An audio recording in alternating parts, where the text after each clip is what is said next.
Bem-vindo ao podcast da Igreja Reino. Esperamos que você aproveite esta mensagem. Mais informações sobre este conteúdo e outros recursos, visite reino.church.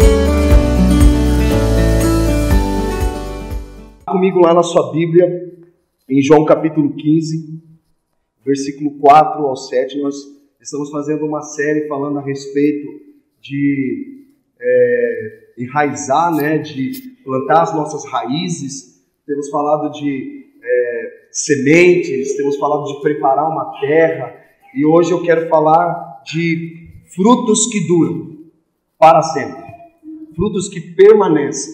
O que isso significa na nossa vida? Vamos ler lá comigo em Lucas capítulo 15, versículo 4 ao 7, diz assim: permaneçam em mim, e eu permanecerei em vocês. Como o ramo não pode produzir fruto de si mesmo, sem não permanecer na videira, assim vocês não podem dar fruto se não permanecerem em mim. Eu sou a videira, vocês são os ramos. Quem permanece em mim e eu nele, esse dá muito fruto, porque sem mim vocês não podem fazer nada. Versículo 6. Se alguém não permanecer em mim, será lançado fora à semelhança do ramo e secará, e o apanham, lançam no fogo e o queimam. Se permanecerem em mim e as minhas palavras permanecerem em vocês, pedirão o que quiserem e lhes será feito. Ou seja, os frutos duradouros acontecerão se permanecermos nele. Nós não daremos frutos se nós não permanecermos nele. Se nós estivermos permanecendo nele, assim nós daremos fruto, porque está falando de um relacionamento.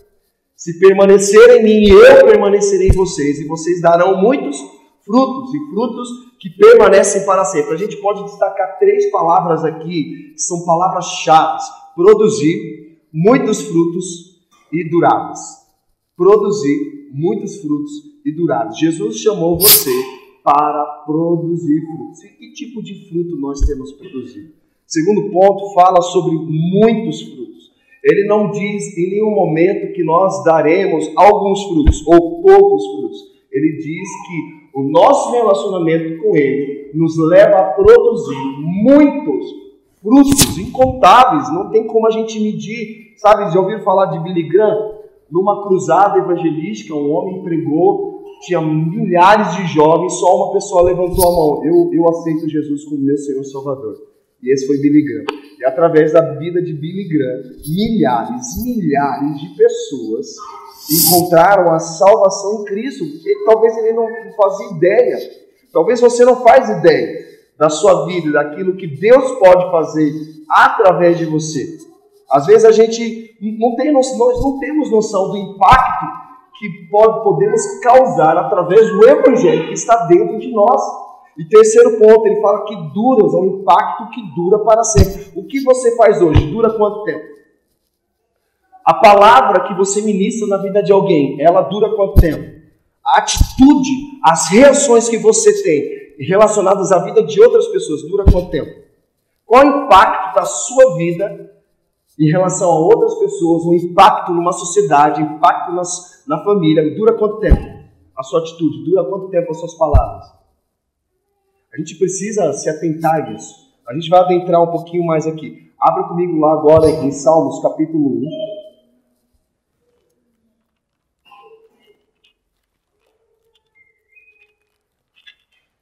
Salmos capítulo 1. Vocês querem chocolate? Quanto tá, amor? Quanto tá? 5, 7 reais. Viu, gente? Se quiserem, 7 reais ali.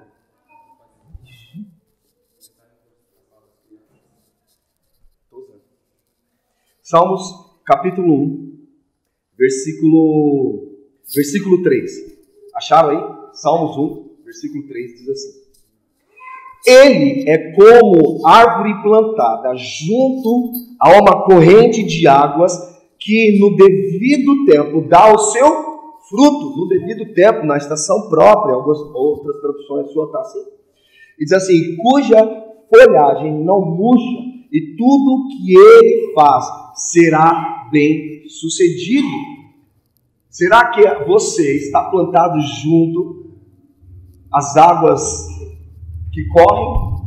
Porque um dos elementos que a planta ela precisa para ser nutrida é água. Sem água não há vida. Então ela precisa da água. E como Jesus ele fala assim, quem quiser, aquele que beber da água, do seu interior fluirão rios de águas vivas. Jesus é a própria água da vida eterna. Lá em Apocalipse, o último capítulo, ele diz, venham e bebam da água da vida. O Espírito e a noiva dizem, venham e bebam. Mas como nós iremos beber se a gente não tem sede? Talvez você esteja plantado em um lugar onde essas águas não estão passando para alimentar as suas raízes. As raízes, elas se alimentam de água. Olha que interessante isso. Sem água, a raiz ela não se desenvolve, essa árvore ela não vai crescer, ela não vai produzir frutos. E quando nós falamos de água, nós também estamos falando do Espírito Santo. O Espírito Santo ele derrama, ele é como água. E a matéria-prima para produzir o vinho que representa a alegria do Senhor é a água. A água também ela simboliza a palavra de Deus que lava o nosso coração. Ela lava todo o nosso ser. Se nós não nos alimentarmos da palavra, como essas águas elas vão fluir dentro do nosso interior? Olha que interessante isso. Um ponto interessante, Jesus nos escolheu para darmos muitos frutos. E o seu chamado e o seu destino, ele precisa ser um chamado frutífero. Nós fomos chamados para produzir frutos. E frutos não são atividades religiosas como ir à igreja, ler a Bíblia, orar, servir. Ou seja, os frutos não têm nada a ver com atividades religiosas. Os frutos estão relacionados à nossa comunhão com o Senhor. É por isso que nós temos falado do lugar secreto, já desde o domingo a gente falando que a oração ela é a chave do avivamento. Se nós não oramos, como nós iremos aprofundar as nossas raízes no Senhor? Esse é o tema dessa série, aprofundando nossas raízes. Se nós não tivermos a prática de adoração, cara, se nossa relação com o Senhor não estiver resolvida, a minha relação com minha esposa, com os meus filhos não estarão resolvidos, estarão quebrados. A minha relação com vocês estará corrompida. Se eu não buscar a ter um relacionamento com o Pai, estamos falando de paternidade, um relacionamento de pai e filho, não de um pedinte. Esse tipo de relacionamento que o Senhor está nos ensinando aqui. E fruto significa que quando alguém provar a sua vida, ela tem gosto de, sabe de quem? De Jesus. Quando alguém comeu o fruto que foi produzido através da sua vida, que gosto que esse fruto tem? Nós precisamos produzir um fruto de melhor qualidade, a ponto da pessoa falar assim, cara, isso tem gosto de Jesus. Isso tem sabor de amor, isso tem sabor de fé, isso tem sabor de mansidão, isso tem sabor de vida. E uma coisa interessante é que a árvore, ela não produz fruto para si própria. Alguém já viu a árvore comendo o próprio fruto? Da mesma forma, como nós somos chamados de árvores, o fruto que você produz não é para você. As pessoas vão se alimentar daquilo que você está produzindo. Isso tira completamente todo o egocentrismo, a avareza, a soberba de nós, achando que nós somos capazes de fazer algo, que nós somos merecedores de alguma coisa. Não, a gente não é merecedor de absolutamente nada. O Evangelho nos ensina que a árvore boa, ela produz frutos bons, mas quem vai comer desse fruto não é você, são os outros. Tudo que nós geramos não é para nós, tudo que nós geramos é para os outros. A minha santidade, o meu jejum, a minha oração não é apenas para transformar a minha vida, mas é para transformar a vida do outro. O Evangelho se trata do outro, servindo um ao outro, amando um ao outro, suportando um ao outro, abraçando um ao outro. É tudo relacional, cara. Se a minha relação com o Senhor vertical não estiver resolvida, a minha relação horizontal estará corrompida. É por isso que nós não podemos negligenciar o nosso lugar secreto. Por isso que não podemos negligenciar esse relacionamento de permanecer. É o senso de pertencimento. com a presença dele. Amém, gente? E Jesus, ele não fica satisfeito em você produzir poucos frutos. Jesus, ele fica satisfeito quando você começa a produzir muitos frutos. Porque chega um estágio da nossa vida que nós paramos de produzir fruto. Como nós lemos aqui em Salmos 1, diz: a qual dá o seu fruto na estação própria, cujas folhas não caem. Tudo que ele faz prospera. Será que tudo que nós estamos fazendo hoje está prosperando? Vamos lá. Vamos deixar o Espírito Santo começar a conduzir os seus pensamentos, levar o seu pensamento diário. O que você está fazendo hoje, o que você está produzindo hoje, está prosperando? É uma pergunta que você percebe que muitas vezes nós não temos a resposta exata para dar. É para a gente pensar, reaver aonde nós não estamos prosperando. Nós fomos chamados para prosperar.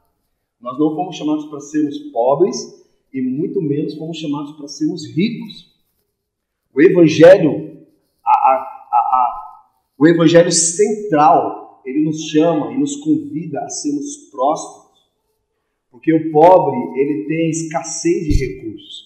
O rico, ele se apoia na riqueza, ele acha que ter quantidade de bens pode, de alguma forma, suprir tudo que ele precisa, quando, na verdade, Jesus, ele diz, né, que a semente lançada entre os espinhos é semelhante àqueles que são enganados pela riqueza, achando que as riquezas a riqueza é a solução para o problema delas. Quando, na verdade, no fundo, ela vai perceber que ela sempre terá uma falta de algo. E esse algo não é algo, é alguém chamado Cristo. Vamos lá comigo, novamente, lá em Lucas, capítulo 15, versículo 4.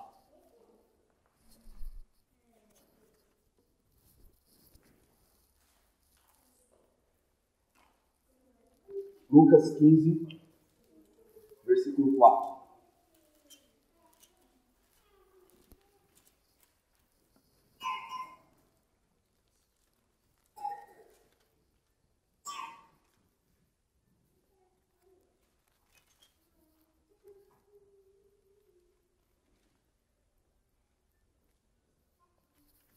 Falei Lucas 15?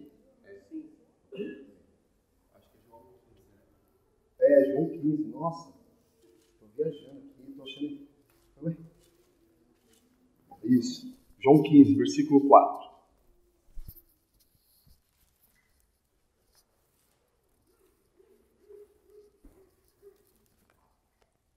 Olha, novamente. Eu sou a videira, vocês são os ramos.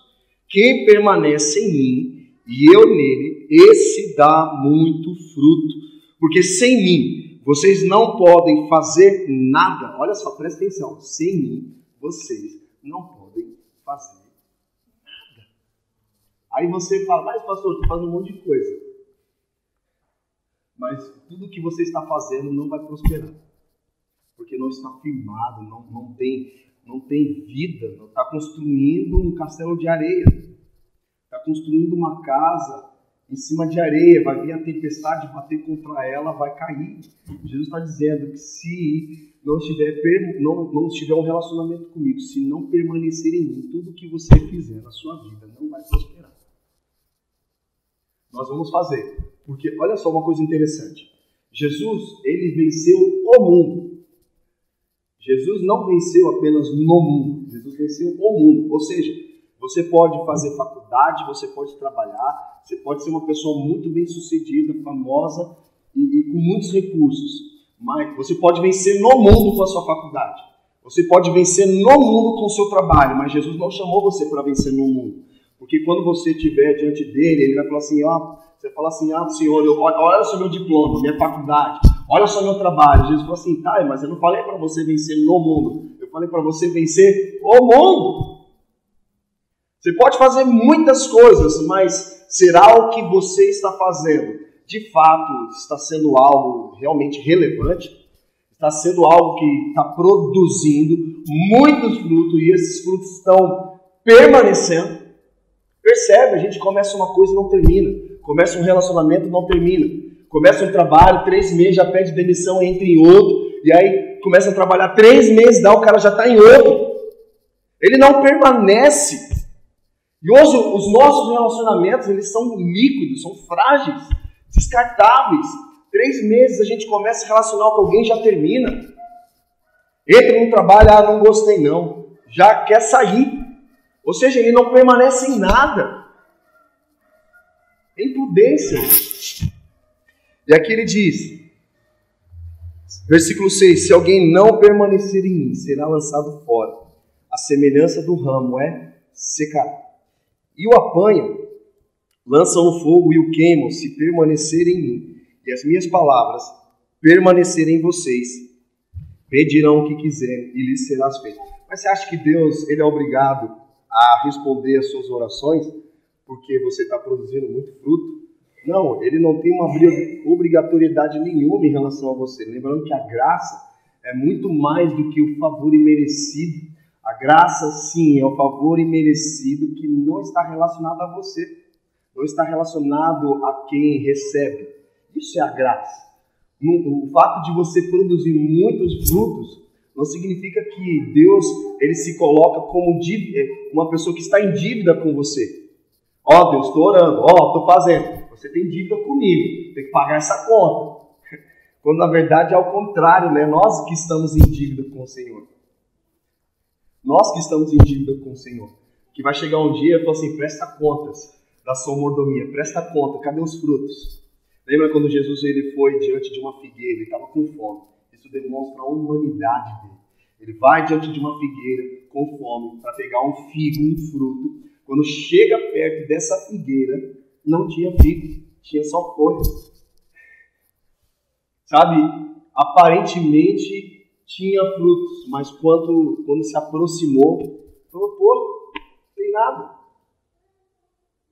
Sabe, eu oro para que a nossa vida não seja uma vida apenas aparente, uma vida que talvez seja o que é quando não é, mas que seja algo realmente genuíno, real. Sabe? Algo que realmente a gente chega perto da pessoa e fala assim, cara, você está produzindo. Esse fruto tem gosto de Jesus. Muitos frutos. E esse fruto, essa atitude sua, acabou alcançando outras pessoas que está durando para sempre. Esse é o impacto quando nós produzimos frutos. E as raízes, elas vêm antes dos frutos. Então, se essa série que nós estamos falando significa aprofundando as raízes, mas as raízes, elas são mais importantes do que os frutos, porque não é o fruto. Lembra? Salmos 1 diz que a árvore plantada junto a ribeiros de águas dá o seu fruto na estação própria. Ou seja, quando nós focamos as nossas raízes no Senhor, os frutos são consequências. Não é para você focar nos frutos. Vou falar mais uma vez. Não foque nos frutos, não foque nos resultados. Foque nas suas raízes, foque no seu relacionamento com o Senhor. Como está o seu relacionamento com o Senhor? Será que as suas raízes estão cada vez mais aprofundadas? Ou será que se alguém te ofender, você fica magoado facilmente? Uma palavra que um pai na fé meu falou assim, cara, uma pessoa que quando ela não é ofendida, ela é uma semente para o avivamento. Como está o seu coração? Quando você é ofendido por algo, quando você é defraudado, quando você é prejudicado, como você reage? São esses tipos de atitudes que demonstram se as nossas raízes elas estão se aprofundando no Senhor ou não. Amém, Rony? Está atento, Rony? Está concentrado aí? E o fruto, ela é a última etapa do processo desse relacionamento, a qual dá o seu fruto na estação própria. O fruto ele só vem a partir do momento quando as raízes ela está sendo nutrida. O que a gente precisa para plantar uma semente? Primeira coisa, você lança a semente, mas você prepara a terra, e você precisa de água, e você precisa de terra, e você precisa de sol, você precisa de calor. Se não tem calor, não tem como fazer o que os cientistas chamam, que a gente aprende na escola de ciências, né? Aula de ciências, biologia, fotossíntese, né? São elementos que essa semente ela precisa, as raízes ela precisa para se desenvolver: terra, calor e água. Olha que interessante. Nós fomos feitos do quê? Do pó da terra. E nós precisamos de calor, precisamos de fogo. Porque, olha só, existem 4 elementos da terra. Quais são os 4 elementos da terra? Aula de biologia, vamos lá. Terra, água, ar e fogo. Fogo. Você foi feito do pó da terra.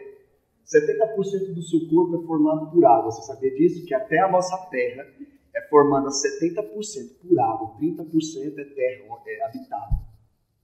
E nós precisamos de ar para sobreviver. E olha que interessante, você foi feito do pó da terra. E você precisa beber água para você se desenvolver. E outra coisa interessante é que nós precisamos do sopro, do ar, para que haja vida. Mas sabe o que traz movimento para a terra? É o fogo. É por isso que o Espírito Santo ele também é simbolizado como fogo consumidor. Sem esse fogo não há movimento.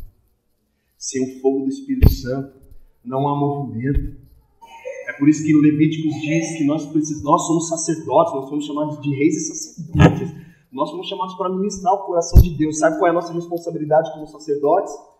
Manter sempre a chama acesa diante do altar. Um fogo que não se apagará, continuará queimando eternamente. A nossa responsabilidade é alimentar esse fogo, cara. Sem fogo não há glória, sem fogo não há movimento. É por isso que você olha para umas pessoas na igreja e você fala assim: cara, o que está acontecendo com você? Você já tem tudo, você já tem Cristo. Você já tem a salvação. Tem pessoas que elas serão salvas. Elas são salvas, mas nós encontraremos esses irmãos no céu. Mas aqui na terra, cara, não flui o negócio, não vai para frente. Ela fica empurrando a vida com a barriga. Não vai para frente, cara. Porque falta fogo. Falta movimento. E nós encontraremos esses irmãos no céu. Falando: pô, cara, você teve um tempão lá na terra, não aproveitou. Cadê o fogo nesse coração, cara? Mas isso tudo é resultado de uma negligência nossa em ministrar o coração do Senhor. Negligência do lugar secreto. Então, como que nós vamos produzir frutos se nós não estamos desenvolvendo e aprofundando as nossas raízes num relacionamento com o Senhor? Então, por isso que o nosso foco não são os frutos, mas são as raízes. A profundidade das nossas raízes. E as raízes, elas não crescem para cima. As raízes, elas crescem para baixo. Ou seja, quanto mais fundo você for, quanto mais para baixo, e ninguém vai ver.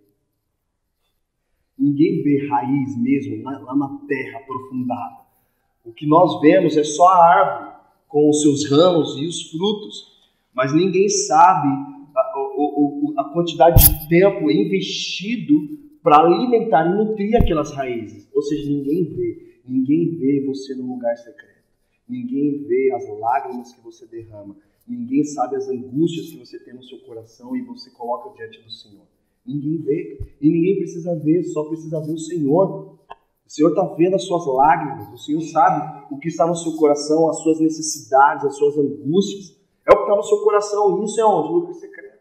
Onde nós aprofundamos as nossas raízes no Senhor. E Deus, Ele planta a semente da sua palavra, e o Espírito Santo, Ele tem a responsabilidade de regar. Se nós olharmos lá em Joel capítulo 2, falam de 2 tipos de chuva, temporã e serôdia. A temporã é uma chuva que os judeus, eles sabem muito bem a estação certa. Então eles preparam a terra, lançam a semente, e eles sabem que a primeira chuva, a temporã, ela vai vir, que eles chamam chuva de outono. Então eles sabem que a chuva de outono vai vir, a chuva temporã. E aí eles sabem que daqui a 3 meses uma outra chuva chegará, que é o que eles chamam de chuva serôdia. Que essa chuva ela tem o propósito de fortalecer essa semente que foi semeada, ela germinou com a primeira chuva, para que ela cresça, se desenvolva e ela produza frutos, e muitos frutos, na estação própria. E a primeira parte dessa profecia ela se cumpriu lá em Atos 2, quando eles estavam reunidos perseverando em oração, e o Espírito Santo foi derramado sobre eles, e aí encheu todo o lugar, repartiu as línguas como de fogo, e um vento impetuoso encheu aquele lugar. E então essa primeira chuva, ela foi derramada sobre a vida daqueles irmãos. E a primeira chuva foi derramada sobre eles, que Jesus semeou a palavra no coração deles. E aquilo se espalhou de uma tal forma que a segunda chuva, chamada serôdia, ela não foi derramada 3 meses depois do que aconteceu. O mais incrível é que essa segunda chuva, chamada de serôdia, por Joel, é a chuva que continua sendo derramada até hoje, nos preparando para a volta de Jesus. A pergunta é, você está preparado para a volta de Cristo? Você está vivendo uma vida de maranata, a hora vem Senhor Jesus? Se Jesus voltar agora, a gente sempre ouviu isso, né? Se Jesus voltar agora, o que nós podemos apresentar para Ele? A gente precisa ter uma vida onde há uma urgência no nosso coração de preparação, que a qualquer momento Jesus pode voltar e vai falar assim, presta conta, cadê os frutos? Isso é para gerar um temor no nosso coração. Se de fato nós estamos produzindo frutos ou se de fato nós estamos apenas viajando, passeando pela terra. Mas vamos lá. Eu quero dar 3 exemplos aqui de personagens na Bíblia que fazem muito sentido para a nossa caminhada. O primeiro fala sobre Moisés. Moisés, antes dele se tornar um grande homem lá no Egito, ele durante 40 anos, ele ficou lá no deserto. E fazendo o que lá no deserto? Pastoreando. Primeiro ele estava aprendendo a pastorear, para aí sim ele governar. Não há governo sem pastoreio. Não há como nós governar se antes nós não aprendemos a pastorear, a cuidar. E aqui fala que Moisés passou 40 anos no deserto pastoreando antes que tivesse pronto para liderar o povo do Egito para a terra prometida. Ele começou a desenvolver, a aprofundar essas raízes dele. E também nós vemos Davi. Você sabia que Davi ele foi ungido rei com 13 anos de idade? Você sabia disso? Davi ele foi ungido rei com 13 anos de idade.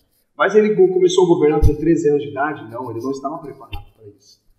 Mas o que ele estava fazendo com 13 anos de idade? Ele estava aprendendo a intimidade com o Senhor no lugar secreto. Segundo, Davi, ele servia a família. Ele aprendeu a servir a família. E terceiro, ele estava pastoreando as ovelhas do pai. Então ele estava aprendendo. Antes dele começar a governar, Davi ele começou a ser preparado. Com 13 anos de idade, Davi ele foi ungido rei. 13 anos de idade, cara. 13 anos. Sabe com quantos anos Davi começou a governar Israel? Com 30 anos de idade. 30 anos de idade. Sabe quanto tempo durou o governo de Davi? 40 anos. 40 anos. Sabe, muitas vezes nós queremos viver o processo de outra pessoa. Porque a gente sempre acha que a grama do vizinho é mais verde do que a nossa. A gente está preocupado com o outro, mas a gente não se preocupa com o nosso. Isso é ansiedade. A ansiedade e preocupação vem através de comparação. Você olha lá nas redes sociais e você vê pessoas postando foto bonita, você fala, puxa, eu queria ter a vida desse cara. Você projeta, a gente passa mais tempo vendo a vida dos outros e comparando com a nossa. Aí você fala, pô, a vida do outro é melhor do que a minha. Vamos lá, gente. Vamos lá. A gente vive uma vida de comparação. A gente olha para as pessoas, para o número de seguidores, de curtidas, as fotos, os lugares onde elas estão indo, e você está aqui, Taboão da Serra, Campo Limpo. Fala, pô, caraca, velho, olha só onde eu queria estar. A nossa vida, cara, se a gente viver uma vida de comparação, a gente nunca vai viver a vida que Deus tem para nós. Nós sempre andaremos ansiosos e preocupados em ter o que não é para nós termos, porque nós nos esquecemos que Jesus ele é o suficiente. Não, eu preciso ter a vida do outro, porque Jesus não é o suficiente para mim. Aí vem a ansiedade, preocupação, ainda mais quando é relacionado a riquezas, a dinheiro. a lugares onde ela está indo que você gostaria de ir, mas não tem condições de ir. Aí vem a comparação. Aí você começa a levar você a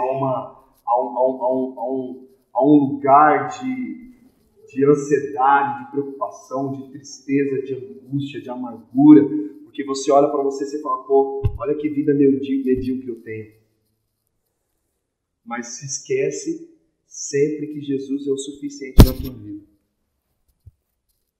Vocês estão aqui comigo, gente? E olha só, esqueci de anotar aqui a passagem, mas quem está com o celular aí é rápido, vamos lá. Coloca aí no celular. Davi tinha 30 anos de idade. Põe aí. Acho que dá para achar. Esqueci de colocar a passagem.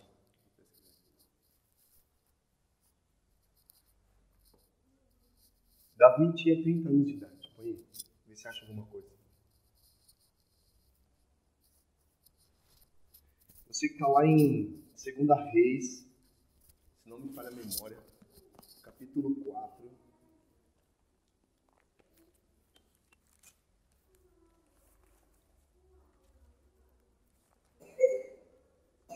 Que é bom, hein?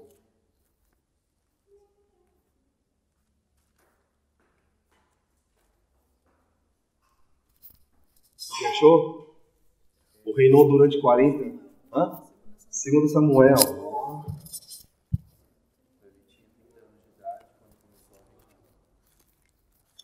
2 Samuel. Vamos lá. 2 Samuel, capítulo 5, versículo... Vou ler a partir do versículo 3, que está anotado aqui. Versículo 3. Aí, isso aqui, ó. Ótimo. Aqui fala quando de fato Davi ele foi reconhecido diante de toda a congregação, mas ele foi ungido com 13 anos de idade. Mas diante de toda a nação, foi aos 30 que de fato ele assumiu o posto dele. Olha o que diz. Vamos ler a partir do versículo 1, vai, para a gente dar uma abrangência maior. Diz assim: Então todas as tribos de Israel vieram a Davi em Hebrom e disseram: Veja, somos do mesmo povo que o Senhor, ó rei. No passado, quando Saul ainda era rei sobre nós, era o Senhor quem fazia entradas e saídas militares com Israel. Também o Senhor Deus lhe disse: Você apacentará o meu povo de Israel e será príncipe sobre Israel. Assim, todos os cidadãos de Israel foram falar com o rei em Hebrom, e o rei Davi fez com eles uma aliança em Hebrom diante do Senhor, e eles ungiram Davi rei sobre Israel. Davi tinha quantos anos? 30 anos de idade. Davi tinha 30 anos de idade quando começou a reinar. Mas ele foi ungido por Samuel com 13 anos de idade, mas com 30 anos de idade ele começou a reinar. E reinou por tempo? 40 anos. Cara. E o impacto do reinado de Davi continua até os dias de hoje, mano. Alcançou até a vida de Cristo, porque ele faz parte da árvore genealógica de Cristo, a tribo de Davi, a raiz de Jessé. Jessé é o pai de Davi. Olha que interessante isso. Ele foi ungido com 13 anos de idade por Samuel, começou a governar com 30 e o seu governo, o seu reinado durou 40 anos. Ou seja, foi um impacto muito grande, que até hoje, sabe qual foi a promessa de Deus? Que a lâmpada da casa da tribo de Judá, a casa de Davi, nunca se apagará. Olha o impacto disso. E aí quando nós lemos o ministério de Jesus ele começou o ministério com quantos anos? Vamos lá, 30 anos. Ele começou com 30 anos. 30 anos. Antes disso, Jesus ele estava sendo preparado. Jesus de fato, ele era o próprio Deus encarnado, mas ele viveu como homem. Vamos lá, gente, ele era 100% homem. Se nós afirmarmos que Jesus era 100% Deus e não homem, é uma heresia. E se nós afirmarmos que Jesus era 100% homem e não Deus, é outra heresia. Jesus ele é 100% homem e 100% Deus. Mesmo sendo Deus, ele abriu mão da sua glória e servo tornou, e semelhante a um homem, foi levado como um cordeiro ao matadouro. Sentiu tudo que a gente pode sentir na face da terra. E muito mais. Apenas mostra uma faceta na vida de Jesus com 12 anos de idade, quando ele estava ensinando os líderes religiosos no templo. Mas não fala mais a respeito da adolescência de Jesus. Fala do nascimento ali, mas não fala da infância. Jesus sumiu da história naquela época. Jesus estava sendo guardado, ele estava sendo preparado. Ele começou com 30 anos de idade, sabe por quê? Sabe por quê? Segundo a cultura judaica, não se ouvia homem algum com menos de 30 anos de idade. Você podia ser o que for. O próprio Jesus, sabendo disso, respeitando a cultura da época, ele começou o ministério com 30 anos de idade, porque menos que essa idade ele não seria ouvido. Sabe por quê? Porque segundo o costume dos judeus, ele não tinha experiência para falar alguma coisa. Ele não tinha maturidade para dizer e ensinar alguma coisa. E o que os jovens fazem hoje? Com 15 anos de idade, o jovem quer ensinar um pai de família, quer ensinar alguém maduro, mais velho, a fazer alguma coisa, sendo que ele nunca experimentou fazer nada. E Jesus, sabendo disso, ele começou o ministério com 30 anos de idade. Ele se preparou. E sabe quanto tempo ele teve para manifestar o que ele carregava? 3 anos. Foi suficiente. 3 anos. Suficiente para Jesus causar um grande impacto que hoje permeia toda a eternidade. Jesus, ele produziu muitos frutos. Não é à toa eu e você só aqui nesse ambiente, sem contar de nível global. Ele produziu muitos frutos e os frutos dele permanecem até hoje e permanecerá até a sua volta. Esse é o maior exemplo de alguém que aprofundou as suas raízes no relacionamento com o Senhor e que seus frutos duram para sempre. São frutos duráveis. Sabe, eles são diferentes de nós, com exceção de Jesus, Davi, Moisés, Elias. Não. Mas foram homens que aprenderam a desenvolver, a aprofundar as suas raízes no relacionamento com o Senhor. Qual é o impacto? O impacto da sua vida no mundo. Talvez não seja um momento seu. Talvez seja um momento em que o Senhor está guardando você, preparando você, te ensinando a aprofundar as raízes dele em você, para que no momento certo ele possa te expor. E quando ele te expor, pode ser o tempo que for, mas vai causar um grande impacto. Não precisamos de muito tempo, só precisamos de um tempo específico para ali deixarmos um legado, uma herança. Sabe qual é a diferença entre legado e herança? Herança é o que você deixa para alguém. Legado é o que você deixa em alguém. Nós precisamos pensar nisso. Precisamos pensar se nós estamos, além de deixarmos uma herança para alguém, mas se nós estamos deixando um legado em alguém, se nós de fato estamos causando um impacto na vida das pessoas. Sabia que hoje existem muitas pessoas que elas são influentes, mas não têm referência nenhuma? Tem muitas pessoas aí que são influentes, principalmente a internet deu voz para quem não era para dar voz, que a voz deu a internet para muita gente. Tem muita gente aí influente, cara, mas não é referência para uma sociedade. Você vê lá um cara lá que tem 30 milhões de seguidores, cara. Qual o impacto que essa pessoa está causando? Pode ter certeza que se ela vai morrer, ela vai ser lembrada do quê? Vai ser lembrada das piadas que ela contou? Vai ser lembrada do humor que ela fez? Ou ela vai ser lembrada da transformação que ela gerou na vida de alguém? Como que você gostaria de ser lembrado e causar um impacto na vida de alguém? Será que alguém vai perguntar para você, nossa, você foi um grande músico, você foi um grande advogado, você foi um grande arquiteto, você foi um grande pastor, mas será que a nossa vida de fato está gerando impacto na vida de outras pessoas? Não precisamos de muito tempo. Pegamos Davi, 13 anos, foi sendo preparado. Quanto tempo? De 13 a 30 anos? 17 anos. 17 anos aprendendo a aprofundar as raízes dele no Senhor. 17 anos. Ele não acelerou o processo dele, ele não atrasou o processo dele e muito menos ele viveu o processo de outra pessoa na vida dele. Nós precisamos pensar nisso. Amém, gente? Eu vou finalizando. E frutos duradouros, eles só vêm com uma longa caminhada de aprofundamento das nossas raízes em Jesus. Sem raízes profundas, não há fruto. E se houver fruto, não é do tipo que dura para sempre. O próprio Jesus, ele diz que uma árvore boa, ela produz frutos bons. Uma árvore ruim, ela produz frutos ruins. Então, o fato de você produzir frutos não significa que isso de fato está causando impacto. Lembrando que o nosso foco não pode ser os frutos, nosso foco são as nossas raízes, aprofundar as nossas raízes no Senhor. Amém? Vamos orar? Vamos orar? Vocês estão felizes? Ou não? Vamos orar.